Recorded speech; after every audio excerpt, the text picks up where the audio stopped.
Hi friends, Mahanadi next promo வந்திருக்கு. ராதா அம்மாவுக்கும் காவேரிக்கும் ஒரு வாக்குவாதமே நடக்குது. ராதா அம்மா சொல்கிறாங்க, அம்முக்கு அம்மாவா விஜயை கல்யாணம் பண்ணிக்கின்னு இங்கேயே இருந்துன்னு சொன்னதான் காவேரி கோவப்பட்டு, நான் இப்போவே கல்யாணம் பண்ணிக்கிறேன், ஆனால் விஜயை இல்லை இன்னொரு பையனுன்னு சொல்லிட்டு வீட்டுக்கு போகிறா. அதே மூமெண்ட்டில் அந்த ஃபேமிலியில் இருக்கிறவங்ககிட்டயே நான் கல்யாணம் பண்ணிக்கிறேன், இப்போவே பண்ணிக்கிறேன்னு சொன்னதான் எல்லோரும் சந்தோஷப்படுறாங்க. விஜய் தான் நினச்சிக்கின்னு. ஆனால் பட்டுன்னு ஒடிக்கிறா பாருங்க, அங்கே விஜயை இல்லை, நான் ஏற்கனவே பார்த்த பையனே கல்யாணம் பண்ணிக்கிறேன்னு சொன்னதான் எல்லோரும் சைலண்ட்டாக ஆயிடுறாங்க. அம்முக்கும் இந்த விஷயம் தெரியுது. அம்மு இனி காவேரி மிஸ் எனக்கு அம்மாவை வரமாட்டாங்களா, நானே காவேரி மிஸ் கிட்ட பேசுகிறேன்னு சொல்லிட்டு அம்மு சாரதம்மா வீட்டுக்கு போகிறா. அந்த இடத்துல கண்டிப்பாக கேள்வி கேட்பா. ஏன்னா குழந்தைக்கு அவ்வளோ ஒரு புரிதல், மதர்ஸ் டேவில் ஒரு அம்மாவாக நடித்து அவ்வளோ சந்தோஷப்படுத்துடுவா.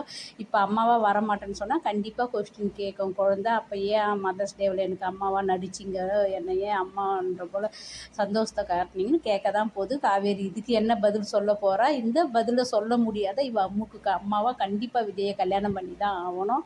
அடுத்தது என்ன நடக்குதுன்னு நம்ம எபிசோடில் பார்க்கலாம். நிவினும் அம்மு இங்கே வந்ததும் சப்போர்ட்டாக தான் இருக்க போகிறாரு. ஏன்னா நிவினும் பாப்பாவும் ஒரு சந்தோஷ மூமெண்ட், ஒரு அப்டேட் கொடுத்துருக்காங்க. கண்டிப்பாக இந்த இடத்துல பாப்பா கேட்டால் தான் காவேரியோட முடிவு என்னவாக இருக்குன்னு நம்ம எபிசோடில் பார்க்கலாம். பை.